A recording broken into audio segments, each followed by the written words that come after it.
Bonsoir Internet, merci d'être venu sur cette chaîne. C'est une chaîne qui sera consacrée essentiellement à l'actualité africaine dans le monde et la place de l'Afrique dans le monde. On va aujourd'hui parler du franc CFA et de l'éco. Vous n'êtes pas sans le savoir, la jeunesse africaine crie son dévolu et son rejet total du CFA et voilà. Donc le CFA vient d'être annoncé être remplacé par l'éco. Donc, si vous êtes encore dans le doute, est-ce une victoire? Est-ce que nous avons finalement gagné? Est-ce que le désir du peuple est enfin entendu? C'est ce que nous allons décortiquer dans cette émission. Donc, je vais commencer par ceci.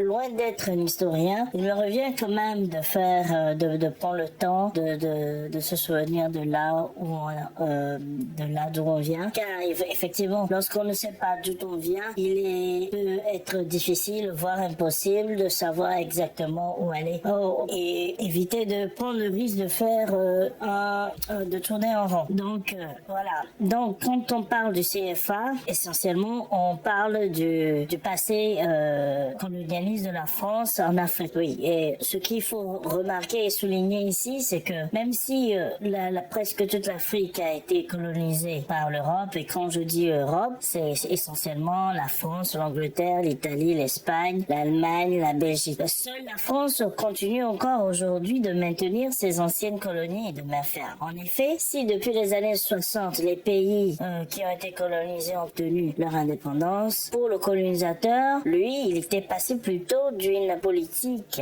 coloniale à une politique post-coloniale. En termes clairs, qu'est-ce que cela veut dire? Cela veut dire juste que l'indépendance a été donnée sous une condition. Oui, pourquoi une condition? Parce que, voilà, là, je ne dis pas qu'il n'y a pas eu de combattants, il n'y avait pas de ces illustres personnes là, les panafricains de l'époque qui avaient lutté pour l'indépendance. Non, je ne dis pas qu'ils n'ont pas joué leur rôle. Mais il y a quelque chose qui s'est passé et on a un peu oublié d'y faire un peu attention. Car à l'époque aussi, il faudrait quand même pas rappeler, et c'est similaire à ce que nous vivons aujourd'hui.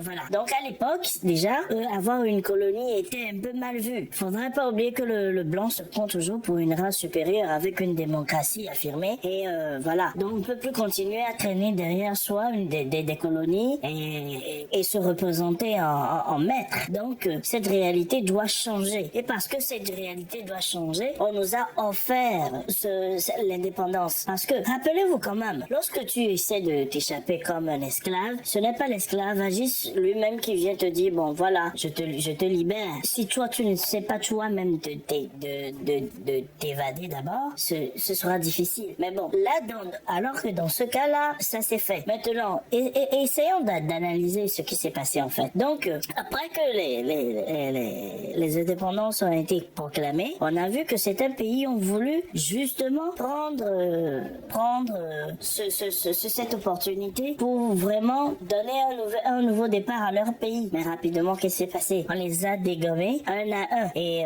si ce n'est pas un assassinat direct, c'est juste un coup d'État que la France donne le signal clair par rapport à la conduite à adopter. Soit on essaie d'aller à la rencontre de l'État français avec le risque de partir prématurément sans remplir les promesses données au peuple. Pourquoi je fais cette analyse par rapport au passé, à la période coloniale? Pourquoi? Parce qu'aujourd'hui aussi, le CFA a encore le lien flagrant avec ce passé colonial français. Alors, c'est quoi le CFA? Si vous ne savez pas, à l'origine, cela veut dire clairement colonie française d'Afrique. Voilà. Donc c'est le franc qui a été imposé et c'est un système, il faut le rappeler, ou peut-être je vous en informe, c'est un système néo-nazisme que les Français ont expérimenté eux-mêmes durant la Seconde Guerre mondiale et qui l'ont réintroduit en Afrique. Voilà. Le CFA était connecté directement au franc français et de nos jours à l'euro puisque la France est passée à l'euro dans les années 2000. Donc de ce taux fixe, la monnaie monnaie semble stable et solide. Mais tout économiste sérieux vous dira que le CFA en elle-même n'a aucune valeur si ce n'est pas dû à son lien avec l'euro. Car la valeur d'une monnaie se fait en fonction du marché avec lequel il est utilisé d'abord. Vous me direz, mais le CFA est utilisé dans plusieurs pays. Oui, c'est vrai, mais économiquement parlant, le CFA ne couvre en réalité que deux marchés. Et les deux marchés ne se communiquent même pas entre eux. Je m'explique. Il y a donc le CFA de l'Afrique de l'Ouest et le CFA de l'Afrique de l'Est. Et ces deux marchés ne communiquent pas, mais plutôt doivent avant tout se convertir en euros avant tout autre échange. Renseignez-vous, vous en aurez plus d'explications parce que je ne voudrais pas en faire non plus une chaîne économique. Pour pouvoir expliquer cela veut dire que en fait c'est toujours à la France d'avoir le dernier mot pour savoir comment il sera utilisé le CFA dans tel pays ou dans tel pays. Bon, donc en plus de cela, chaque État doit encore verser 50% des revenus au trésor public français chaque année. Voilà. Donc si comme aujourd'hui ces colonies sont devenues une tâche comme dans les années 60 les colonies sont devenues une tâche à enlever, le CFA l'est aussi aujourd'hui. Donc si tout ce que je dis aujourd'hui était un secret de polichinelle et aurait peut-être toujours continué à l'être, c'est surtout dû à la technologie, à la révolution, à cette révolution technologique qui rapproche les peuples entre eux. Le fait que Macron aujourd'hui fait un grand sourire et annonce fièrement avec tout sourire et avouer que la colonisation est un passé regrettable pour la France est bien brave sur le fond. C'est courageux, mais il faut surtout aussi se rappeler que ce discours est donné entouré d'amis et que de peuples conquis. Inutile ici de parler du rôle de la France dans le conflit ivoirien qui a placé le locataire actuel de la présidence. Inutile ici de rappeler que Ouattara est bien burkinabé et placé à la tête de la Côte d'Ivoire car la Côte d'Ivoire pour la France une plateforme de la francophonie et le pays avec une économie florissante. En somme, le pays joyeux, le pays qu'il faut toujours présenter car elle représente l'image que la France tient à avoir de ses colonies. Mais il faut se poser cette question. Si la Côte d'Ivoire est là où elle est aujourd'hui grâce à la France, alors dans ce cas, cela voudrait dire que toutes ces colonies pourraient bien s'en vanter aussi, alors que ce n'est pas le cas. Donc, si Macron fait une politique d'ouverture et donne un discours qui plaise à l'auditoire africain, il faudrait aussi se demander pourquoi. Il faut se le rappeler, si Macron est jeune, c'est quand même un bon stratège, car contrairement à Sarkozy, on ne sait pas, Macron donne l'impression d'être du côté des Africains, d'être du côté mondialiste, alors que lorsqu'on s'y penche un peu, il est loin de l'être. Si la France laisse le CFA volontairement, c'est parce qu'il y a quelque chose ou une autre stratégie déjà en place. Bon, donc comme je l'ai déjà dit, l'objectif de cette émission c'est surtout d'apporter une lumière par rapport à cette annonce de l'éco qui va remplacer le CFA. Donc si on y réfléchit un peu, si la France laisse le CFA volontairement, donc cela veut dire que quelque part un autre plan, une autre stratégie est en place. Car rappelons-nous bien et soyez rassurés ou rappelez-vous que la France n'agit que dans ses intérêts. Je le répète, la France agit uniquement selon ses intérêts. Si la France est aujourd'hui dans le Sahel, ce n'est pas pour protéger le Niger ou le Mali ou le Sahara. Non. La France est là pour plusieurs raisons que je vais énumérer un peu plus tard. Mais continuons quand même l'analyse que je fais par rapport au fonds CFA. Bon, qu'on se le dise et qu'on se comprenne très bien. En aucun cas, un cambrioleur ne viendra chez toi et te dicter ce que toi tu as à faire alors que tu es chez toi. Qui a le plus gagné avec le fonds CFA? La France. Inutile de chercher de midi à 14h. Sur les 15 pays qui utilisent le fonds CFA, seuls 2 semblent s'en sortir, à savoir la Côte d'Ivoire et le Sénégal. 2 pays sur 15 au total. 2 sur 15. Si tu reçois une telle note honte, je suis sûr que tu ne rentres pas chez toi. Mais ce que la France créera sur les toits, c'est aux Africains de décider de l'avenir du franc CFA. Et pourtant, Kadhafi a été assassiné pour les mêmes raisons. Et une autre raison encore est qu'on brandit et que le franc CFA ne subit aucune inflation.